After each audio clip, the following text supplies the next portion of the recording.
Olá, boa noite. Estamos no ar mais uma vez com Gente Negócio com você. A gente está aí estreando no formato, a gente está entrevistando aí pessoas que fazem diferença na economia do Brasil, do Nordeste, do Piauí. A gente vem debatendo diferentes temas de tecnologia, empreendedorismo digital, economia em pandemia, recuperação econômica, PIB, muita coisa bacana. Revelando gente que o público às vezes não conhece, que tem feito a diferença, né, no dia a dia das sociedades, né, no desenvolvimento econômico do nosso país. E hoje a gente está aí com aquelas entrevistas dos 10 mais que fazem a diferença, né, na história do Piauí, de onde a gente transmite o Gente Negócios todas as noites. Estou aí completando 25 anos de comunicação. E a gente repaginou o programa com apoio absoluto da diretoria da Rede Meio Norte de Comunicação, a qual eu tenho uma gratidão enorme. E aí, entre esses 10 mais dos entrevistados que eu estou convidando, eu não poderia deixar de chamar um homem que fez a diferença durante sua história de vida no Piauí. Faz a diferença, continua fazendo. Ele que é presidente do Sistema Fé Comércio no nosso estado, vice-presidente da Confederação Nacional do Comércio, Sesc-Senac, está em exercício aí em outros 3 estados da federação também.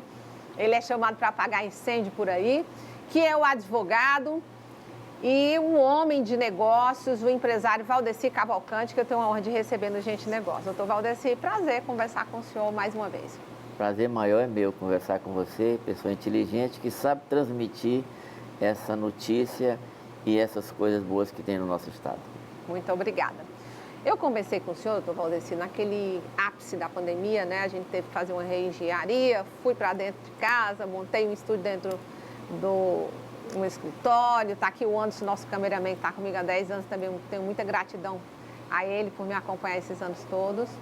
E nosso editor Ismael, Johnny, Larissa, nossa produtora, é tanta gente, Carol Cortez, Marcos Monturio, a gente tem que agradecer todo mundo, né? E nesse período, o senhor prontamente me atendeu em entrevista e era um período muito delicado. Assim como o senhor, outros empresários, nos unimos em uma época complicada. Os governos, que se diga, sumiram de acesso aos empresários, não quiseram diálogo com os empresários, tanto na época o Poder Público Municipal. Falei isso aqui em outras entrevistas, né? Era um momento realmente delicado, mas os empresários não foram ouvidos. Os empresários foram, nesse momento, simplesmente não foram escutados, que são geradores de emprego e renda. Estou falando dos poderes públicos estadual e municipal. Isso não é novidade para ninguém, né, doutor Valdeci? É verdade. Foi um momento que os empresários foram tratados à berlinda. E aí nós começamos a discutir nos bastidores a situação, como é que seria.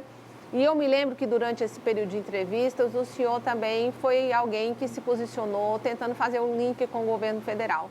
Mas para o final da entrevista eu puxo alguma questão que envolve investimento do Executivo Federal aqui no Piauí. Mas eu vou iniciar o meu diálogo falando para o senhor o seguinte: o Piauí perdeu muito em não tê-lo um dia como governador do nosso estado, porque o senhor, onde o senhor está até hoje, o senhor fez mais obras que, vamos dizer, praticamente todos os governantes juntos. Eu não vou colocar Alberto Silva aqui nesse patamar, porque fez obras expressivas. Mas de lá para cá, a gente se ressentiu, né? E se ressente de obras no Piauí. Você procura obras, por exemplo, do governo estadual em 20 anos, se alguém puder me lembrar alguma obra exponencial, né? Além de bolsas alimentação, que vem inclusive do governo federal, né? O recurso do Bolsa Família.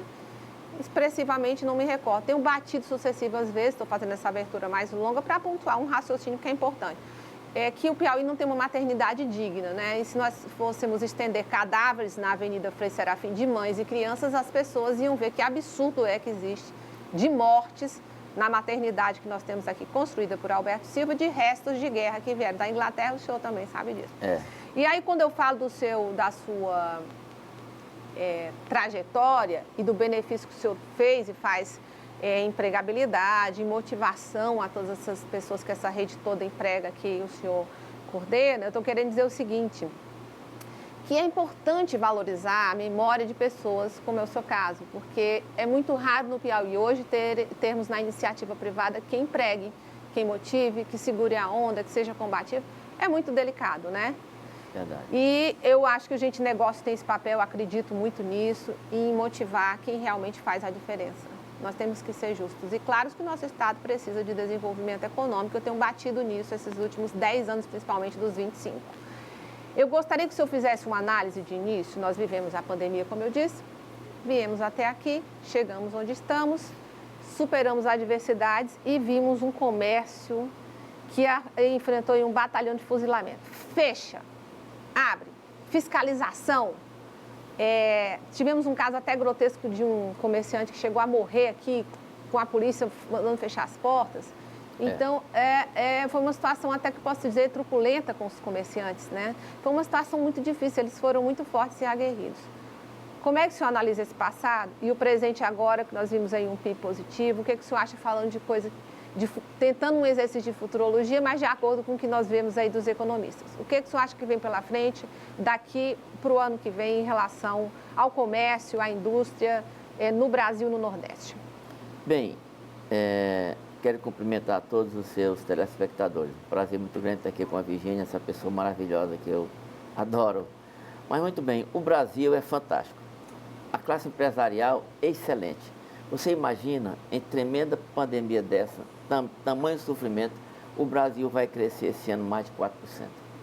O Brasil está batendo recorde em arrecadação de impostos. O Brasil está batendo recordes em empregabilidade, na geração de empregos.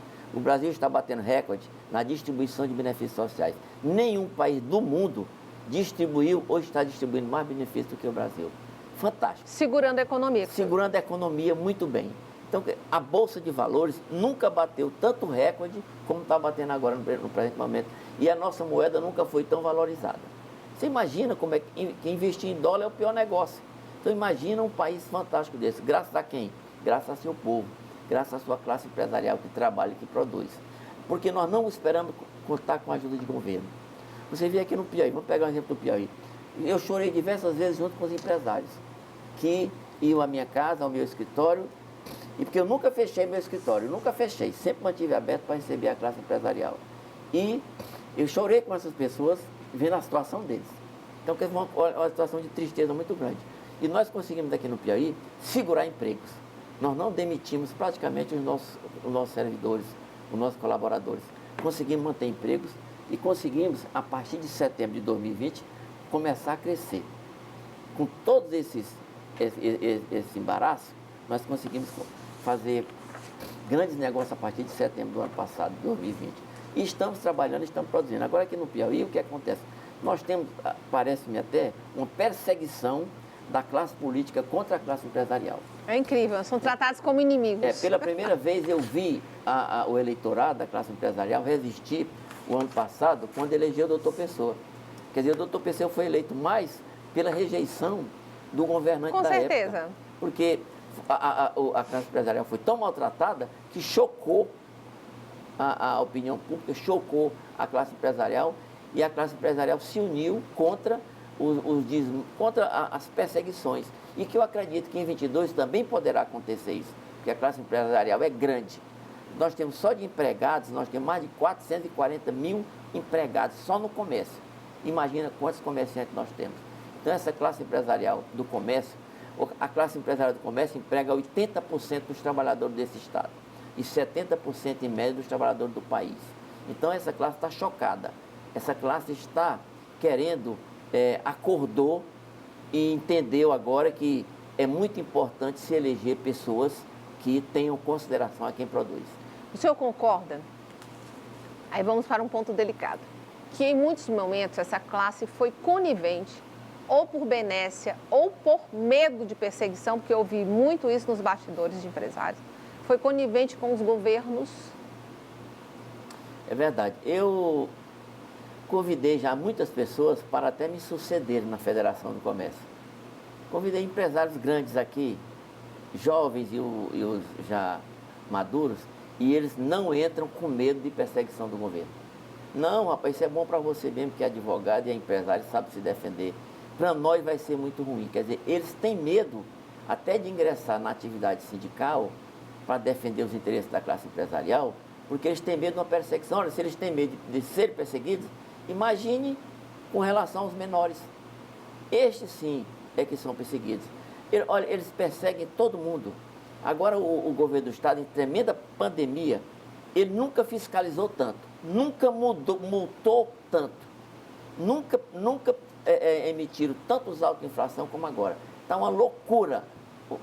Todo empresariado do Piauí hoje está autuado pela fiscalização da Secretaria de Fazenda. A maior perseguição que já aconteceu na história do mundo, em termos de perseguição fiscal, está acontecendo hoje no Piauí. O Estado querendo arrecadar de qualquer maneira para fazer o quê? Não é para investir em obras, não é para investir em saneamento básico, não é para investir no social. É para investir em campanhas eleitorais, que é o que vai estar acontecendo. Uma preparação para uma nova campanha eleitoral.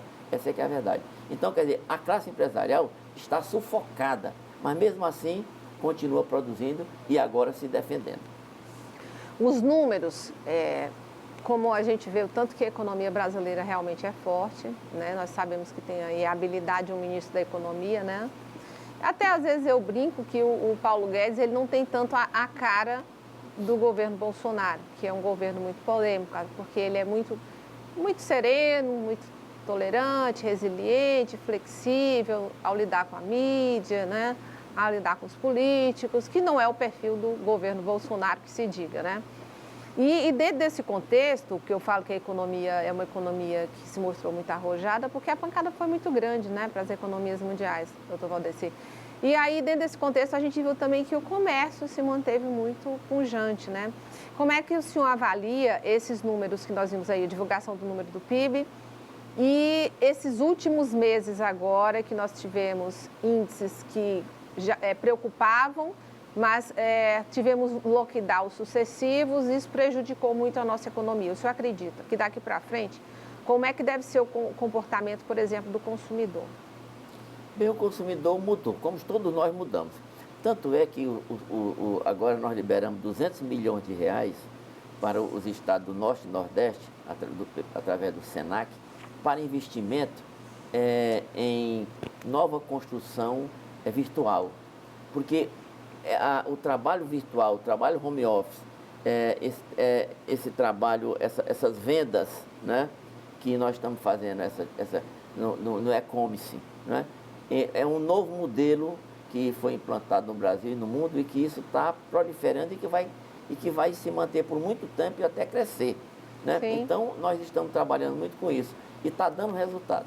Hoje as empresas estão vendendo quase que meio a meio com relação à venda presencial e à venda virtual. Então, quer dizer, o brasileiro ele tem essa facilidade de se reinventar. Então, está se reinventando e a classe empresarial está empregando muito. Nós estamos cada mês aumentando o número de vagas no nosso país dentro do comércio. E agora estamos também com muita preocupação, porque até o ano de 2030, o mundo, nosso planeta vai perder 800 milhões de vagas de emprego. Falei isso na entrevista. Para os robôs, né?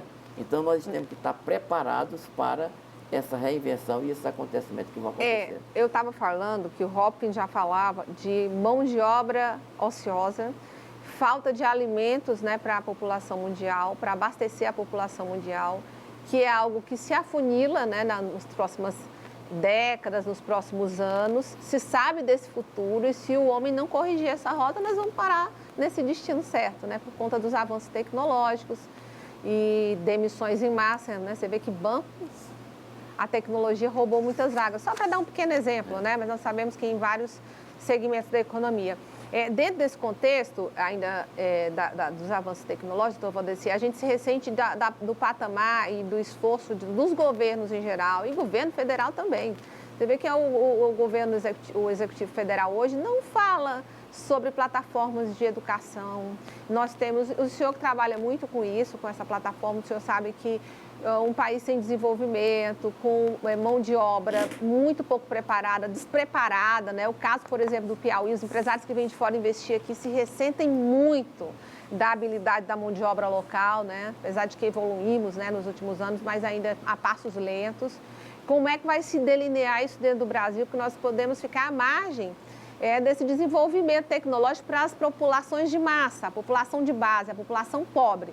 Porque nós temos um índice de aprovação de chegar à faculdade, às vezes, de cidadão sem preparo nenhum, porque o ensino no Brasil ele vai jogando o cidadão de ano em ano sem o conteúdo científico necessário. Isso nós sabemos. E aí o prefeito, por exemplo, do interior, ele aparece lá. no MEC para receber as verbas com índices que não são conteúdo à base de estudo de um aluno que nós sabemos que seria o mínimo necessário. Nós temos semi-analfabetos, às vezes em bancos de faculdade. Essa é a realidade do Brasil, né? Como é que o senhor analisa isso para que a gente pudesse chegar dentro desse avanço tecnológico que o senhor citou, perto de outras nações? Bem, já está na gráfica do SENAC um livro com o título Sistema S, Sua História e Sua Importância. É o meu 8º livro que está saindo agora. Estou contando a história do Sistema S. Então, o que foi que Getúlio fez? Getúlio, em 1942, se reuniu com a classe empresarial e deu a carta branca para a classe empresarial criar instituições de ensino, de formação de trabalhadores para acompanhar o crescimento do Brasil naquela época do pós-guerra, que muitos investidores estrangeiros fugindo da Europa e vieram para o Brasil. Então, o SESC, SENAC, SESI, SENAI, essas instituições têm colaborado muito com o Brasil, porque os governos não têm estrutura para formar mão de obra. Quem tem é o Sistema S. E ainda assim é perseguido pelos políticos. Então nós fazemos um trabalho social gigante, nós fazemos um trabalho de formação profissional gigante. Olha, veja bem, o SENAC, ele chega a formar em torno de 27 mil alunos por ano. 27 mil alunos por ano no SENAC. E o SESC chega a ter 3,5 milhões de atendimentos sociais. Isso no Piauí. Imagina em outros estados maiores. Imagina o que também faz o SESI e o SENAI. Então, nós temos capilaridade, nós temos uma força em todo o Brasil e nós conseguimos formar mão de obra, porque o governo não tem nada. Você vê, os alunos do SESI e do SENAI, quando eles saem, estão com emprego garantido. São as únicas entidades que têm formação de mão de obra com alto índice de qualidade, que o governo do Estado, o governo federal, o governo municipal não tem, entendeu? Então nós precisamos ter, porque sem essa qualificação, sem essa formação, nós não temos qualidade na prestação de serviço. Então você vê o que acontece hoje, é que quando chega uma empresa aqui no Piauí, a primeira coisa que eles fazem quando é um supermercado, uma empresa grande, é procurar o SENAC, para que o SENAC indique seus ex-alunos para fazerem uma seleção, porque sabe que os alunos do SENAC têm qualificação. Da mesma forma, é uma indústria, pega os alunos do SENAI, etc. Então, nós estamos preparados no Piauí e no Brasil com muita gente qualificada também. Acontece que muitas pessoas hoje só querem botar currículo para pedir emprego, mas quando você olha o currículo, não tem nenhuma qualificação. E sem curso de qualificação, não tem trabalho. Essa é que é a verdade. Cada dia que passa, está ficando mais difícil você conseguir um emprego sem ter uma qualificação. E uma massa de desempregados enorme. Doutor Valdeci, o senhor está aí fazendo 20 anos à frente do sistema? 18 anos. 18 anos. Eu vou para um rápido intervalo comercial e já eu volto, porque eu tenho um número para revelar para vocês aqui muito interessante sobre obras e um exemplo de como é que se pode desenvolver uma sociedade. Já a gente volta.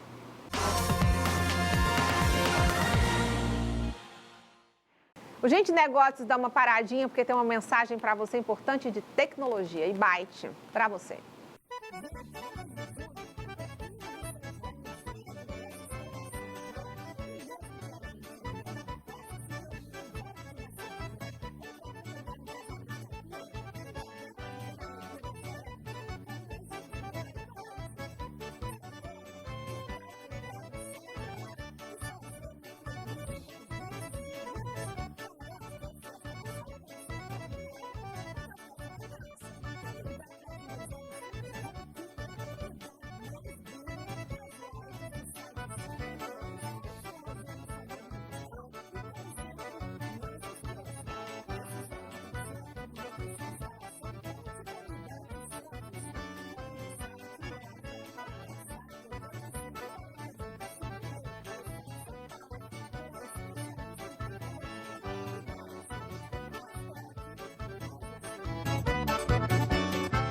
Mensagem para você da ITT Net.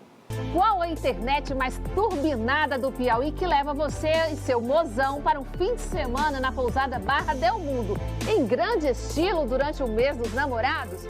Só pode ser a ITTNet. Com os melhores planos e a melhor fibra ótica da região, você fica conectado e concorre a um final de semana na praia. Não fique fora dessa. Faça sua assinatura. 200 mega por apenas R$ 99. ITTNet, a sua internet turbinada. Mensagem para você agora da Imobiliária RR.